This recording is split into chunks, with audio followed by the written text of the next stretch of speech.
that's of imminent extinction that tracks me to her. Gilda Sorensen, you're a grand proportion of a woman. A great lady.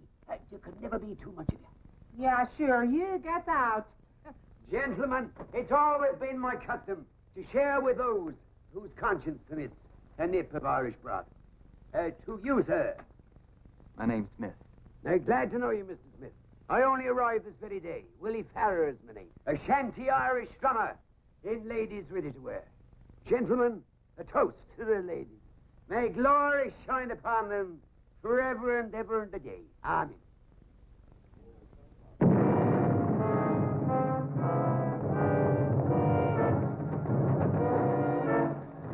What was it, George? Someone threw a bomb at Chet Phillips' house.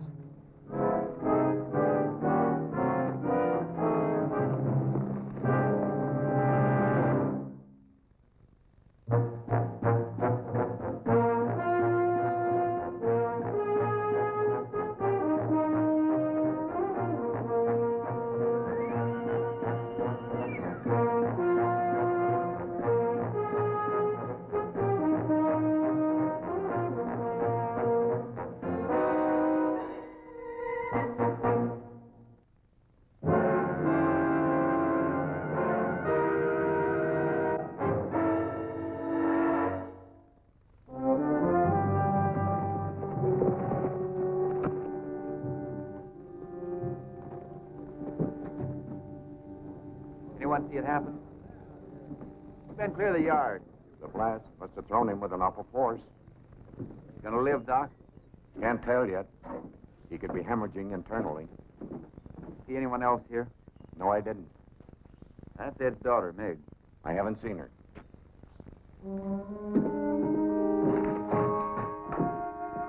Meg, are you in here? Meg? Oh, Meg! Meg?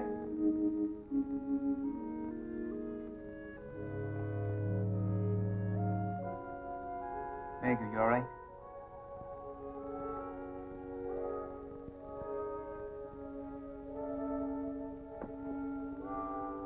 Come on, Meg. Let's go.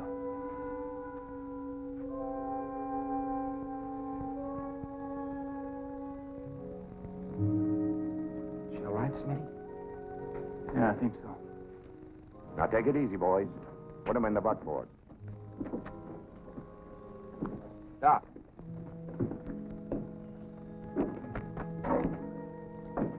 She's in shock, Smitty. Don't worry. She'll be all right. Be all right in just a little while.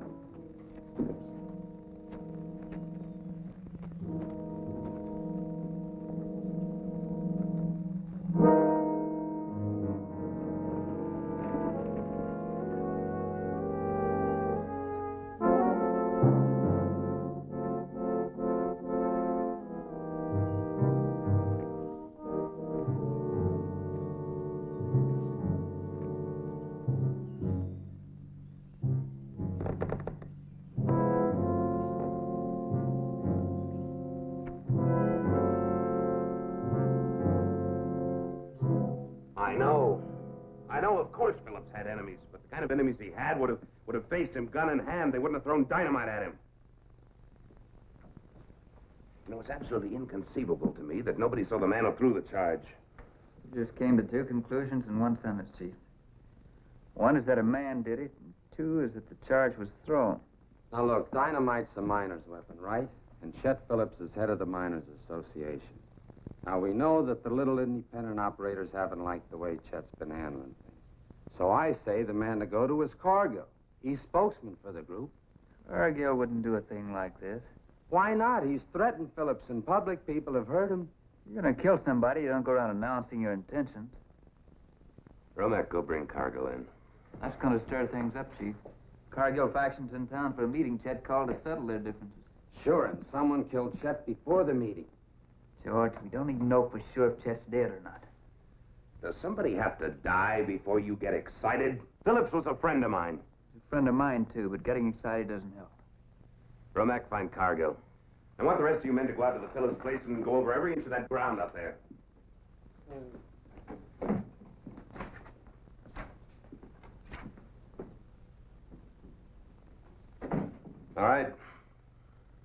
what's on your mind? This piece of string? What's that supposed to mean? I don't know. Wish I did. Smitty, Hello, Meg. How's your father, Miss Phillips? it's going to be all right.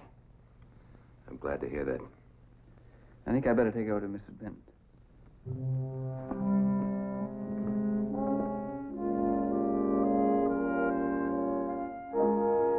Lord, the light of my love, magnetic north, a compass needle to a man's affection.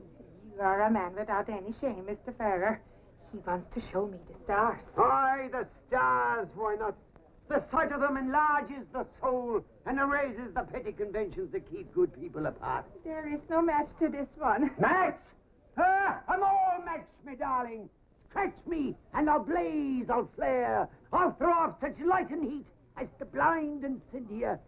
Just scratch me. Come on. Good night, Charles. Poor Gilda, I'm afraid Mr. Farrer is a rolling stone. I'm thankful to him for one thing. He finally made you smile again. Smitty, why would anyone want to kill him? I was just about to ask you the same thing. You were in the house when it happened. Did you see anyone else around there? No. No, I didn't. Maybe you heard someone. No, Smitty, I didn't. Did you ever see any of this kind of string before? It's tied to your front gate. No, but one of the neighbors who had children could have put it there. A kite string. Oh, I don't think so. I think this string was used to trip a bomb. A bomb that was rigged to go off when your father opened the front gate. I might have opened the gate. Meg, have Mrs. Benton fix you a room. You better stay here.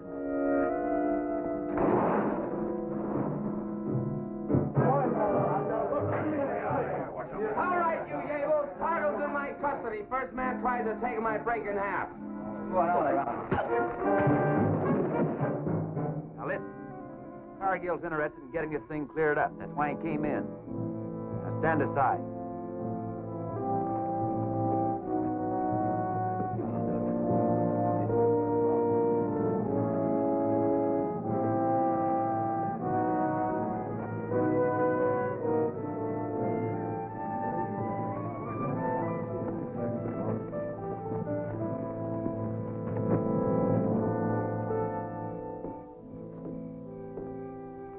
George, see if you can pick these things up for me, will you? I'll try, Smitty. Dan, if somebody threw a charge of dynamite at you, what would you do? Throw it back at him. Would you have time to do that? Maybe.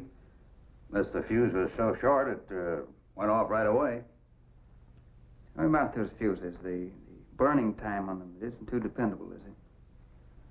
Oh, not exactly, no. Might cut a fuse for 30 seconds, go off in 15. And anyone who knew anything about explosives wouldn't light a short fuse and throw a charge at anybody? Not likely. How do you do it in the mines? You want to be safe. Plant the charge, light a long fuse, and clear out. And you do it at night when there was nobody else around. If I was going to blow somebody up, I wouldn't be there when it happened. Well, then where were you when this thing happened, Mr. Cargill? I was home eating supper, just like everybody else. Oh, anyone with you? Look, Romack, my differences with Phillips weren't the killing kind. Oh, then I take it no one was with you. Yes, I was alone. But that doesn't prove a thing. Where were you? Cargill, nobody's making any accusations. Mr. Cargill, did you ever see this string before? Seen some like it. Got any at home like it? All right, George, that's enough. Smitty, what's all this about string? Well, I found this string tied to Phillips' front gate. When the gate was open, the string was pulled. Now, my theory is that it was attached to the cork in a bottle of acid, which in turn was attached to a blasting cap in the dynamite. The acid spilled out and detonated the cap. It was given Chet just about enough time to get to his front porch. Whoever rigged that device could have been anywhere. Could have been anyone with a perfect alibi. Why, a man who would do a thing like that is loco. Loco, sure. But not loco enough to have been home alone on the day Chet Phillips came back from the Springs. Well, I ain't got to turn in. Night, Chief. George. Hi, Dan. I think I'll go along with you, Smitty. My boy's in town. I think I better stay at Mrs. Benton's tonight. Yeah, that's a good idea.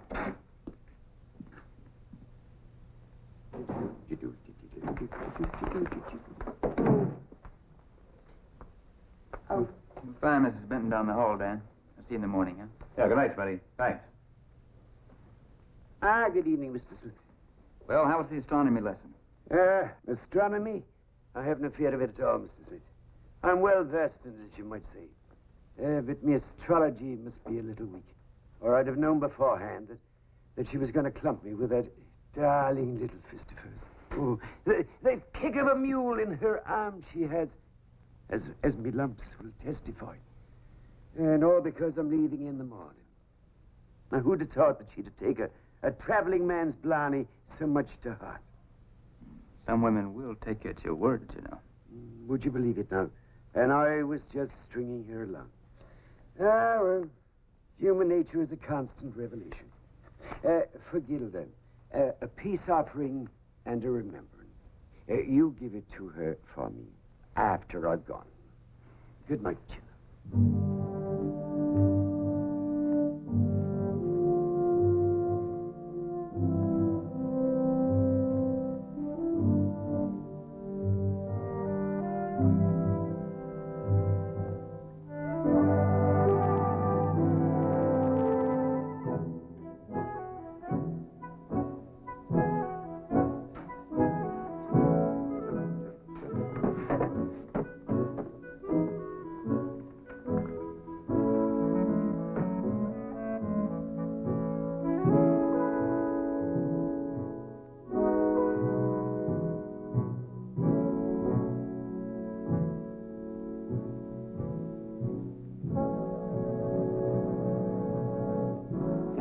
It's a bit of stuff.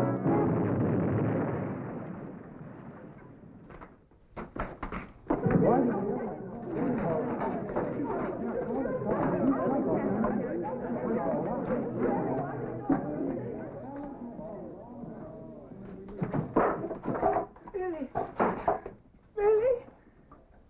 Billy!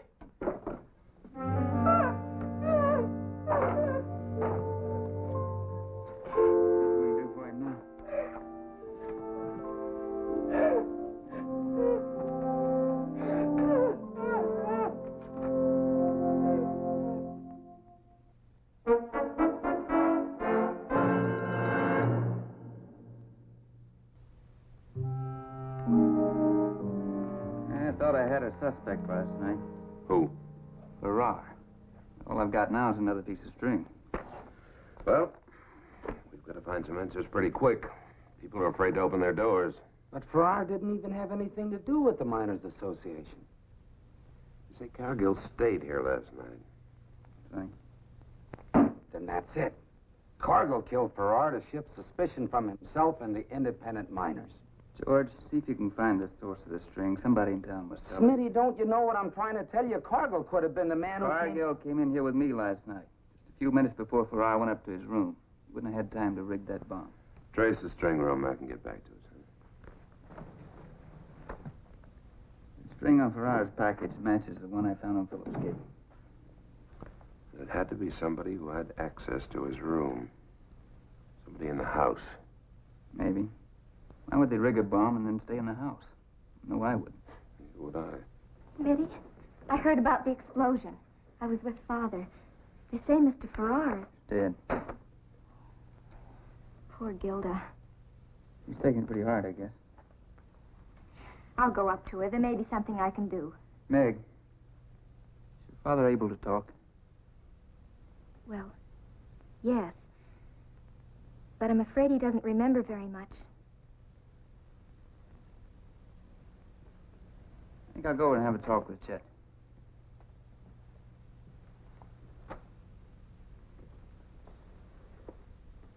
Well, Chet, would you mind telling me what the meeting was for that you had scheduled? I was trying to bring the independents into the association, but to come in, they'd have to improve their operating procedures. Are their procedures substandard? There are no standards. That's the problem. What about Cargill's mine? All the mines could be made safer. I learned my lesson 2 years ago when I lost a man in a shaft explosion. I remember that. Bert Glazer. There wasn't much left to bury. Since then, I've been working for safety standards. I think Cargill's on my side. You're darn right I am. We're not opposed to safety standards. It's the legislation we don't like. You're not the only man in the territory that ever thought of safety. I'm the only one who ever does anything about it. Not till after Bert Glazer died. It took that to make you move.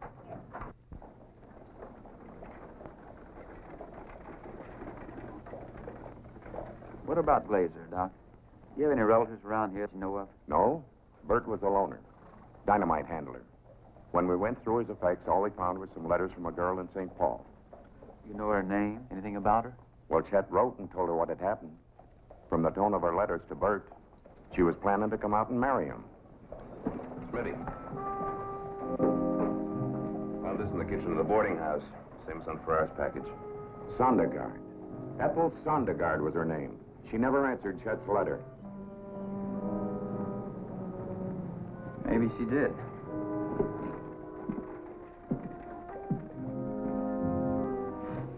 You can't let your whole life be ruined, Gilda. There's always hope. Maybe for you, Miss Phillips. For a pretty girl like you, someone else will always come along. When you are rich and pretty, you don't have to worry. I know how you must feel. We all liked Mr. Farrar. Oh, you stop talking about him. He was a filthy little man. They are all filthy little men. Why, Gilda, whatever happened?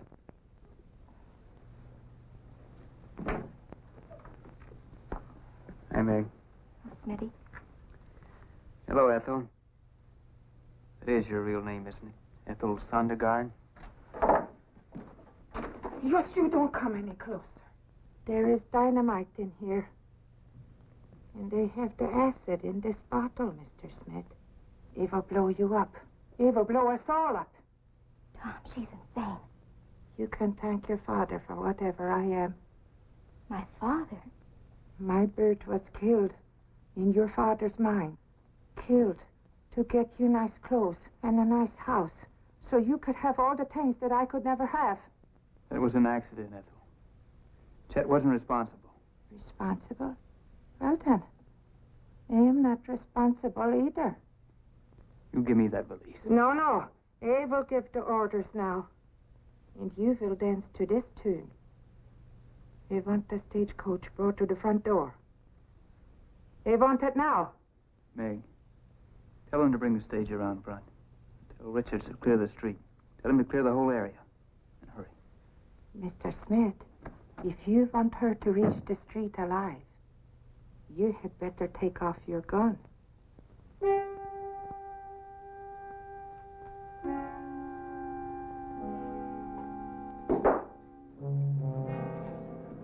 Smitty says to get the stage here right away. Romack, I'm gonna get him out of there. How many senses she can blast that building? I'm not gonna leave him up. You're gonna follow orders. Now get the stage around here and tell the boys to clear the streets. I want everybody out of here. Everybody. Get back. Look at them. Look at them. They are running around down there like chickens in a barnyard. Look at them.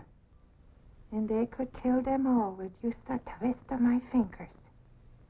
They haven't done anything to you, Miss Sondergaard. Like that Meg.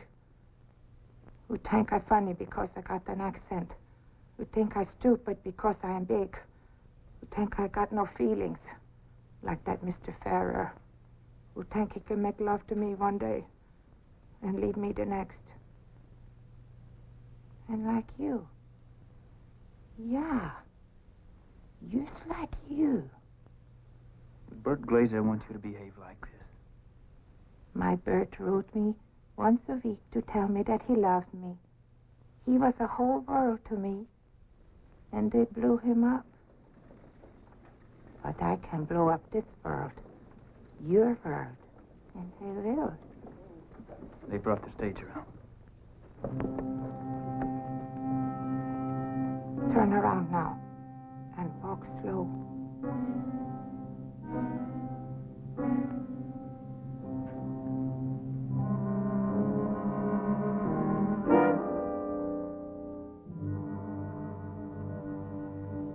How far do you think you're going to get? You have got a ticket here to somewhere. A long trip for two.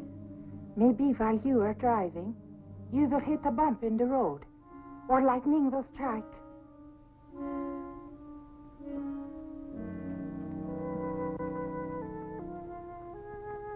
I am all match, he said. Scratch me and they will blaze.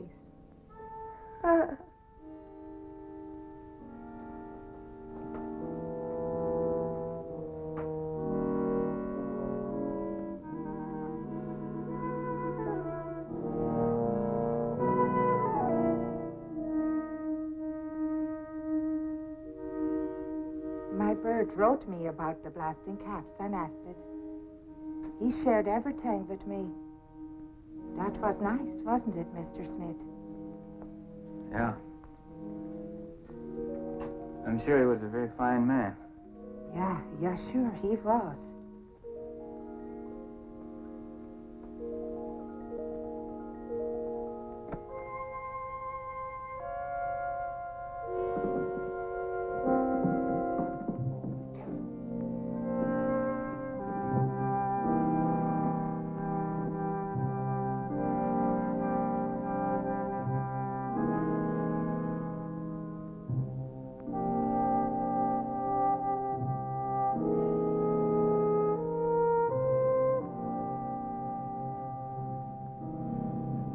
Take a shot at her. The whole thing will be over. She'll drop that acid, and that'll be it.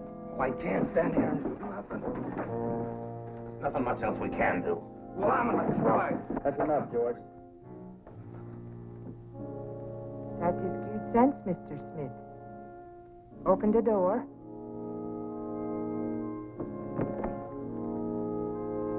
All right, Mr. Smith. Get up on the stage. They will wait until you are seated.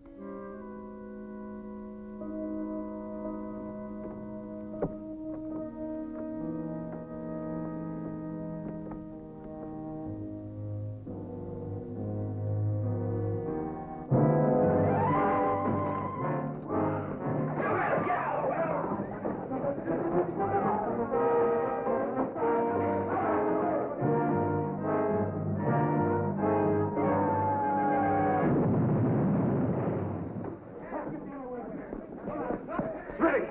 You all right? Boy, pal, I thought you were a goner. It would have been if that water hadn't muffled the explosion. All the dad blame fool things to do. You could have gotten yourself killed. You know that? I didn't have any choice, Chief. I couldn't think of any other way to get rid of that stuff. Where's Gilda? One of the boys has taken her into the jail. Why? Why? You don't think I want to go through this again, do you?